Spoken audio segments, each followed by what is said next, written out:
जी इनको अफसाना चिट्टी दिहाड़ी दा सच सुनी सुनाई दियां अन्ने वाह मालूमात उस कोल आईयां पर वो ना अखियां देखया आखदा आ ख्वाबां विच भी उन्हां जाना विच उड़दा आ जेड़े उसदे उरे परे रहने वालियां हले तक नहीं देखे। अज बहुत बड़ा जुल्म होया आ उस तो भी बड़ा जुल्म जदों उस लैपटॉप ते कुछ मजहबां दे बारे विच सुन के मौलवी साहब नाल मत्था टेक के दाया फिर माफ़ी शाफी मंग के औखी तरह जान बचाने वास्ते एक मुद्दा मसीती विच बह के इस्तगफार पढ़दा रहा है। अज तेजा जुल्म होया है कि न पुछो। अज उस उरे परे देख के नफरत नाल आसमाने दर थुकिया ते उत्ते जुलदे थुके जिमी दी कशिश मोड़ के उसते मुँह ते मार छोड़ा। वाह वाह शादी उस मुंह साफ कीता ते हैरान हो के जिमियां देखण लग्या। इसा के तकलीफ है इस क्यों मेरा मुंह गंदा कीता है। इस जिमी भी किधरे आसमाने नाल ते नहीं मिली दी। वाह वाह उस जिमी ते होलियों होलियों पैर रखने आपे कोलों पुछया मुड़ के घर आया ते मिट्टी नाल थप्पे दे पैरां धोने डरे नाल बूही पोलियों पोलियों मिट्टी पैरां तो लांदा रहा। वो सिर्फ जिमी कोलों नहीं डरिया आ वो डरपोक कमी कमीन मिट्टी दे जर्रे जर्रे कोलों डर गया है। हाय हाय हाय बहुत अच्छे यार बहुत अच्छे। उस हर जरा पग बधी दी मोढ़े ते चिट्टी चादर रखी दी सही होंदा है। पहले ते आसमाने दे खौफे नाल उकड़ के टुरदा आ हुण ते पैर भी इंजू रखने लग खलता आ कि दूरों देखो ते लगदा है जिंजू कोई चोर पे लपा लपा होके टुरदा। हाय हाय हाय वाह वाह वाह वाह बहुत अच्छे। वो सीधा लैपटॉप वाले संगीए कोल पहुंचा ते उसदे कन्ने विच पुछया तो दे ही दस्या ना कि जिमी उतां जुलदियां चीज़ां आपे दर छिकती संगीए आम विच सिर ला बहुत शुक्रिया उतां जुलदियां चीज़ां अपने दर छिकती है संगीए आम विच सिर लाया ते कमी कमीन डरदा डरदा घरे दा टुर पिया। पहले उस लगदा है कि जिमी ते आसमान अलग अलग होंदे न एक आला ते दुई अदना नस्लां दी है। वो समझदा है इन्हां दोहां विच सख्त नफरत हो सी जिन्जू कमी कमीना ते उच्ची जातां वालियां विच होंदी। वो एक हाली है ते अपने किरथे कोलों बहुत सख्त तंग है। वो उसकी तरीमत ते उसते जंदक कुड़ियां जो कोई तुपाक घरे विच माई जमीन दे सीने विचों कढदे वो किरत चा खड़दा है ताई ते पगां वालियां तो बुखार खांदा है। अज ते इतना डर गया है कि उस कोलों पूरा पैर जिमी ते नहीं पावा होंदा है।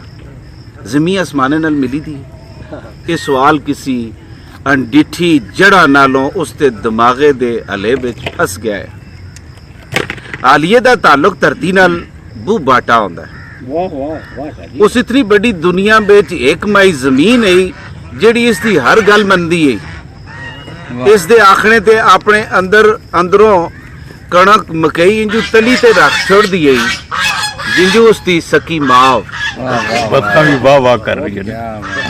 इस दे आखने ते अपने अंदरों कणक मकई इंजू तली ते रख छोड़ दी है जिंजू उसकी सकी मां होवे ताई ते ओ सारी उम्र इसी माऊ दे सीने नाल चमुट के सैंदा रहा आ मंजी तो उसे नींदर नहीं आती। वो लोकां नालों जिमिया मां आखते ही नहीं है समझदा भी है।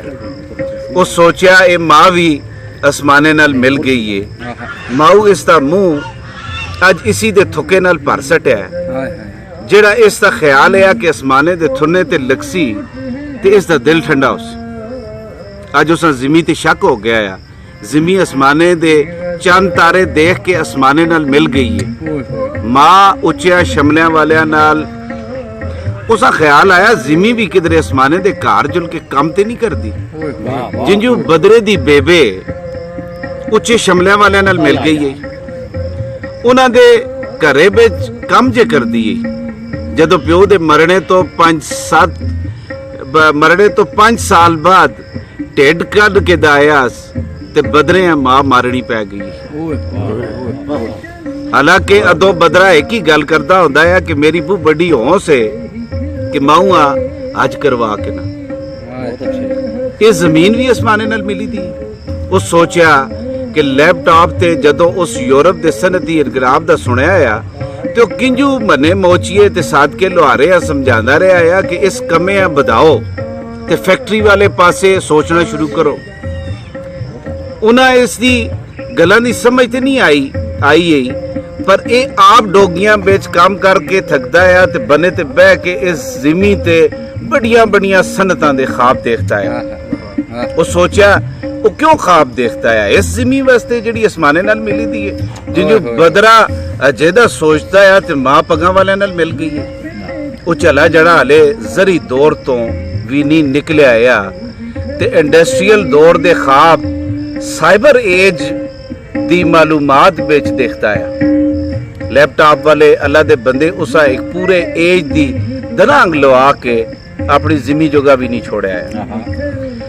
ਉਦਲੇ ਦਿਲੇ ਵਿੱਚ ਆਪੇ ਆ ਪੁੱਛਦਾ ਆ ਕਿ ਮੈਂ ਜ਼ਿਮੀਆਂ ਕਿਉਂ ਆਪਣਾ ਸਮਝਦਾ ਰਿਹਾ। ਉੱਚਿਆਂ ਕੁਲਿਆਂ ਵਾਲੇ ਪਹਿਲੇ ਮੰਜੀਆਂ ਤੇ ਬਹਿੰਦੇ ਫਿਰ ਮੇਰੀਆਂ ਅੱਖੀਆਂ ਦੇ ਸਾਹਮਣੇ ਤਰੱਕੀ ਕਰਕੇ ਨਰਮ ਸੋਫਿਆਂ ਤੇ ਬਹਿਣੇ ਅਲੱਗ ਖਲ ਤੇ ਮੈਂ ਤੇ ਕੱਲ ਵੀ ਜ਼ਿਮੀ ਤੇ ਬਹਿਣਾ ਆ ਤੇ ਅੱਜ ਵੀ ਮੈਂ ਜ਼ਿਮੀ ਤੇ ਬਹਿ ਕੇ ਸੋਚਣਾ ਹੈ ਕਿ ਮੇਰੀ ਏ।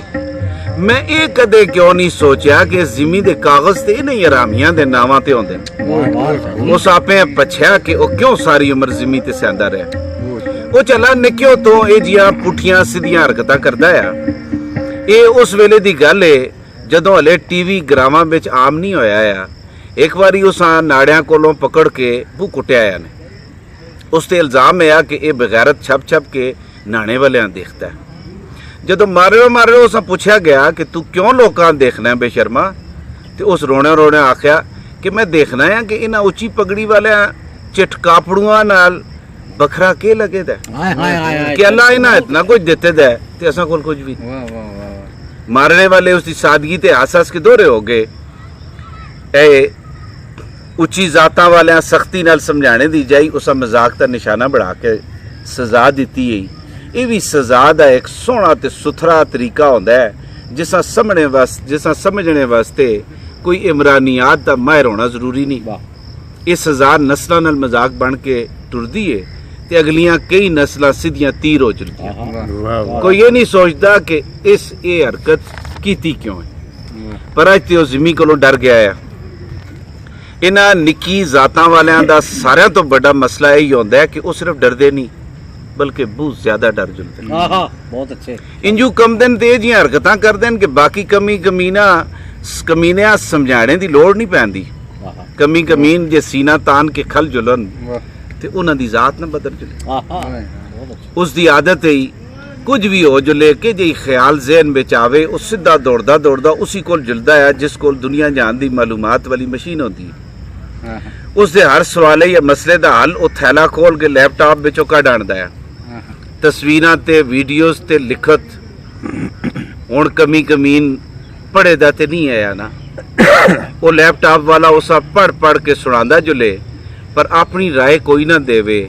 ਬਸ ਉਸੀ ਦੀ ਜ਼ੁਬਾਨਾਂ ਵਿੱਚ ਸਮਝਾ ਛੋੜੇ।